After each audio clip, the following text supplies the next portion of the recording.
Assalamualaikum warahmatullahi wabarakatuh. Pada kesempatan kali ini saya akan menjelaskan materi sejarah Jakarta International Meeting atau yang disebut dengan JIM. Mungkin sebagian dari kalian belum mengetahui apakah itu Jakarta International Meeting. Apakah tujuan dari Jakarta International Meeting dan apakah peran Indonesia dalam Jakarta International Meeting? Kita simak berikut ini. 1. Pengertian dan latar belakang penyelenggaraan JIM. Jakarta Informal Meeting merupakan sebuah pertemuan yang diadakan oleh Indonesia dalam rangka untuk menyelesaikan sebuah konflik melalui jalur diplomasi. Latar belakang penyelenggaraan JIM yaitu dilatar belakangi oleh adanya peristiwa penggulingan kekuasaan pemerintah yang terjadi di Kamboja. Peristiwa itu terjadi saat perang antara Kamboja dengan Vietnam masih berkecamuk pada tahun 1979. 2. Anggota JIM. Negara anggota JIM merupakan negara anggota dari ASEAN, yaitu Brunei Darussalam, Kamboja, Indonesia, Laos, Malaysia, Myanmar, Filipina, Singapura, Thailand, dan Vietnam. 3. Tujuan didirikannya Jakarta International Meeting adalah untuk menyelesaikan konflik pada Vietnam dan Kamboja. 4. Peran Indonesia. Indonesia mendapatkan apresiasi dari Dewan Keamanan PBB dengan menyetujui upaya pembentukan pemerintahan transisi di Kamboja dengan membentuk United Nations Transitional Authority in Cambodia atau disingkat dengan UNTACS pada tanggal 28 Februari 1992.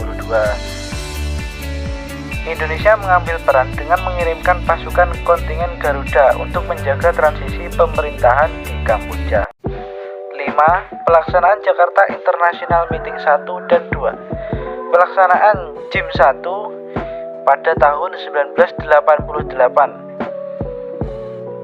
diadakan pada tanggal 25 sampai 28 di Bogor, Jawa Barat. Pemerintahan Koalisi Demokratik Kamboja mengusulkan 3 tahap rencana penyelesaian Perang Indochina, yaitu 1. Melakukan gencatan senjata antar kedua belah pihak.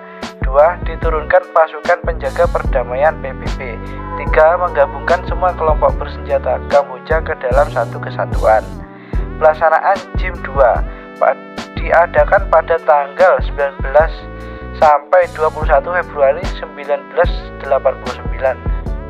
dan dihadiri oleh 6 menteri luar negeri dari ASEAN, menteri luar negeri Vietnam, dan keempat kelompok Kamboja melalui Perdana Menterinya, Gareth Evans.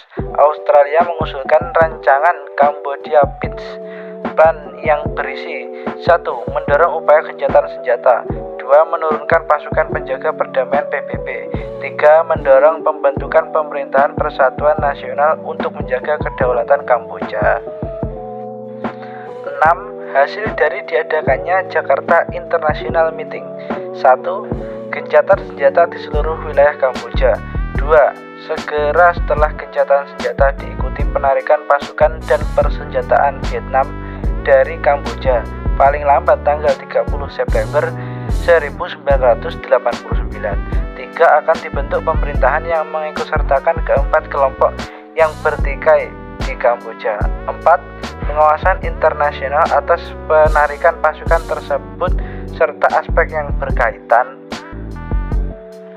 Pada akhirnya, konflik Kamboja-Vietnam berhasil diselesaikan melalui Perjanjian Paris pada 23 Oktober 1991.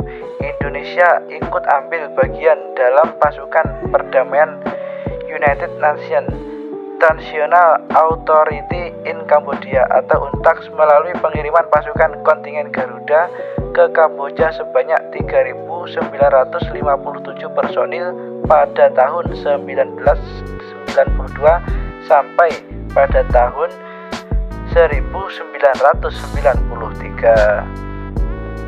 Demikian apa yang bisa saya sampaikan, kurang lebihnya mohon maaf. Wassalamualaikum warahmatullahi wabarakatuh.